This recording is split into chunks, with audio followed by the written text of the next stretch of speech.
ಆದರೆ ಅದನ್ನು ನಿರ್ಲಕ್ಷ್ಯ ಮಾಡಿದರೆ ದೊಡ್ಡ ರೋಗವಾಗಬಹುದು.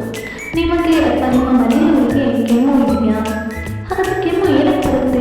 ಅದರಲ್ಲಿ ಎಷ್ಟು ಪ್ರಕಾರಗಳಿವೆ? ಯಾವಾಗ ಅಪಾಯ? ಮತ್ತು ಮನೆಯಲ್ಲಿ ಸರಳವಾಗಿ ಮನೆಮದ್ದು ಹೇಗೆ ಮಾಡಿಕೊಳ್ಬೋದು? ಎಲ್ಲವನ್ನು ನಾವು ಈ ವಿಡಿಯೋದಲ್ಲಿ ಸ್ಪಷ್ಟವಾಗಿ ತಿಳಿದುಕೊಳ್ಳೋಣ. ನಮಸ್ಕಾರ ಸ್ನೇಹಿತರೆ, ನಾನು ನಿಮ್ಮ ಆಯುರ್ವೇದ ವೈದ್ಯ ಮತ್ತು ನೀವು ನೋಡುತ್ತಿರುವುದು ಚಾನಲ್. ಆ್ಯಕ್ಚುಲಿ ಹೇಳಬೇಕಂದ್ರೆ ಕೆಮ್ಮು ಅನ್ನೋದು ರೋಗ ಅಲ್ಲ, ಅದು ನಮ್ಮ ದೇಹದ ರಕ್ಷಣಾ ಪ್ರತಿಕ್ರಿಯೆ ಅಂತಲೇ ಹೇಳ್ಬೋದು. ನಮ್ಮ ಶ್ವಾಸನಾಳಕ್ಕೆ ಧೂಳು, ಕಫ, ಸೋಂಕು ಬಂದಾಗ ದೇಹ ಅದನ್ನು ಹೊರಹಾಕಲು ಮಾಡುವ ಪ್ರತಿಕ್ರಿಯೆ ಕೆಮ್ಮು. ಆಯುರ್ವೇದದಲ್ಲಿ ಇದನ್ನು ಕಾಸ ಅಂತ ಹೇಳಿ ಕರೀತೀವಿ. ಸಾಮಾನ್ಯವಾಗಿ ಕೆಮ್ಮಿನಲ್ಲಿ ಎರಡು ವಿಧ. ಒಂದು ಕಫ ಬರುವ ಕೆಮ್ಮು, ಇನ್ನೊಂದು ಒಣ ಕೆಮ್ಮು. ಮೊದಲು ಕಫ ಬರುವ ಕೆಮ್ಮು ಬಗ್ಗೆ ಮಾತಾಡೋಣ. ಕಫ ಬರುವ ಕೆಮ್ಮಿಗೆ ಕಾರಣ ಏನು ಅಂತ ನೋಡಿದರೆ ಧೂಳು, ಹೊಗೆ, ಮಂಜು ಮತ್ತು ವಾಯುಮಾಲಿನ್ಯದಲ್ಲಿ ವಿಹಾರ ಮಾಡೋದು, ಅತಿ ಶೀತ ಪದಾರ್ಥ ಸೇವನೆ, ಜಿಡ್ಡಿನ ಪದಾರ್ಥ ಸೇವನೆ ಮಾಡೋದು, ಟಾನ್ಸಿಲ್ಸ್ ಮತ್ತು ಕಿರುನಾಲಿಗೆಯ ಉರಿಯೂತ ಇವೆಲ್ಲವೂ ಕಫ ಬರುವ ಕೆಮ್ಮಿಗೆ ಕಾರಣಗಳು. ಇನ್ನು ಕಫ ಬರುವ ಕೆಮ್ಮಿನ ಲಕ್ಷಣ ಏನು ಅಂತ ನೋಡುವುದಾದರೆ ಕೆಮ್ಮು, ಕಂಠದ ಕೆರೆತ ಮತ್ತು ಕಸಕಸ ಶಬ್ದ ಬರುವುದು, ಎದೆ ಕೂಡು ಮತ್ತು ಪಕ್ಕೆಗಳಲ್ಲಿ ನೋವು, ಜಿಗುಟಾದ ಕಫದಿಂದ ಕೂಡಿರುವಂಥ ಕೆಮ್ಮು ಇರ್ಬೋದು, ಎದೆ ಭಾರ ಅನಿಸೋದು, ಗಂಟಲಲ್ಲಿ ಕಫ ಅಂತಿರೋದು, ಹಳದಿ ಕಫ, ಬೆಳಿಗ್ಗೆ ಕೆಮ್ಮು ಹೆಚ್ಚಿರುವುದು ಇವೆಲ್ಲವೂ ಕಫ ಬರುವ ಕೆಮ್ಮಿನ ಲಕ್ಷಣಗಳು. ಇನ್ನು ನಮ್ಮ ವಿಡಿಯೋದ ಮೇನ್ ಪಾರ್ಟ್ ಅದೇ ಚಿಕಿತ್ಸೆ. ಹಾಗಾದರೆ ಏನೇನು ಮನೆಮದ್ದು ಮಾಡ್ಬೋದು ನಾವು ಕಫ ಬರುವ ಕೆಮ್ಮಿಗೆ ಅಂತ ನೋಡೋದಾದರೆ, ಮೊದಲನೆಯಾಗಿ ಅರಳೆಕಾಯಿ ಸಿಪ್ಪೆಯನ್ನು ಕಲ್ಲಿನಲ್ಲಿ ಬೇಯಿಸಿಬಿಟ್ಟು 4ರಲ್ಲಿ 1 ಭಾಗ ಅಷ್ಟು ಜೇನುತುಪ್ಪದ ಜೊತೆ ಬೆಳಿಗ್ಗೆ ಮತ್ತು ರಾತ್ರಿ ಅದನ್ನು ನೆಕ್ಕಬೇಕು. ಮಕ್ಕಳಿಗಾದರೆ 4ರಲ್ಲಿ 1 ಭಾಗ ಕಾಯಿಗಿಂತ ಕಡಿಮೆ ಭಾಗದಿಂದ ಸಿಪ್ಪೆಯನ್ನು ತೆಗೆದು ತಿನ್ನಬೇಕು.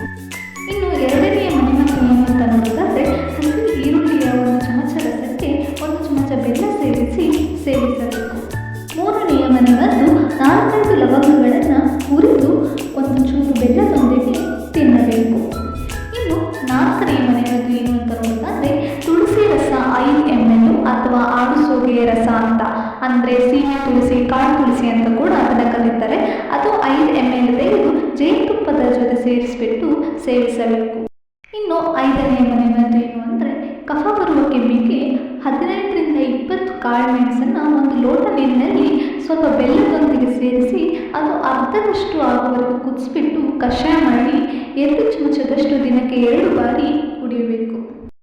ಇನ್ನು 6ನೇ ಮನೆಮದ್ದು ಏನು ಅಂತ ನೋಡೋದಾದರೆ 1 ಹಿಡಿ ತುಳಸಿ ಎಲೆ, 1 ಹಿಡಿ ಆಡುಸೋಗೆ ಎಲೆ ಹಾಗೂ 1 ಚಮಚ ಒಣಶುಂಠಿಯ ಪುಡಿಯನ್ನು 2 ಲೋಟ ನೀರಿನಲ್ಲಿ ಹಾಕಿ 1 ಲೋಟ ಆಗುವವರೆಗೆ ಕುದಿಸ್ಬಿಟ್ಟು ಕಷಾಯ ಮಾಡಿ ಪ್ರತಿ ಸಲ 4ರಲ್ಲಿ 1 ಭಾಗದಂತೆ ದಿನಕ್ಕೆ 4 ಬಾರಿ 1 ಲೋಟ ಖಾಲಿ ಹೊಟ್ಟೆಯಲ್ಲಿ ಸೇವಿಸಬೇಕು. ನೆಕ್ಸ್ಟ್ ನಮ್ಮ ಆಯುರ್ವೇದದ ಇಂಪಾರ್ಟೆಂಟ್ ಪಾರ್ಟ್ ಅದೇ ಪಥ್ಯ.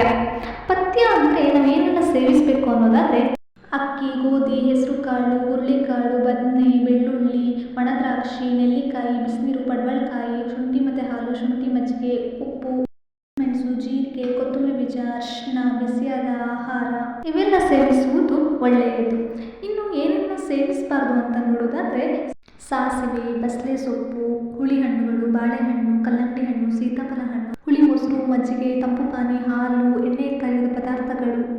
ಇನ್ನೊಂದು ಇಂಪಾರ್ಟೆಂಟ್ ಟಿಪ್ ಅಂದರೆ ಹಾಲು ಕುಡಿಯಲೇಬೇಕಂತ ಇದ್ದರೆ ಅದಕ್ಕೆ ಕಾಳುಮೆಣಸು ಮತ್ತು ಅರಿಶಿನ ಪುಡಿ ಸೇರಿಸಿಬಿಟ್ಟು ಸೇವಿಸುವುದು ಒಳ್ಳೆಯದು. ಈ ವಿಡಿಯೋ ಇಷ್ಟ ಆಗಿದ್ದರೆ ಲೈಕ್ ಮಾಡಿ, ಹಾಗೆ ಈ ವಿಡಿಯೋ ಉಪಯೋಗ ಆಗೋರಿಗೆ ಶೇರ್ ಮಾಡಿ, ಹಾಗೆ ಸಬ್ಸ್ಕ್ರೈಬ್ ಮಾಡೋದನ್ನು ಮರಿಬೇಡಿ. ನೆಕ್ಸ್ಟ್ ಯಾವ ವಿಷಯದ ಬಗ್ಗೆ ವಿಡಿಯೋ ಮಾಡಬೇಕು ಅಂತ ಕಮೆಂಟ್ ಮಾಡಿ ತಿಳಿಸಿ.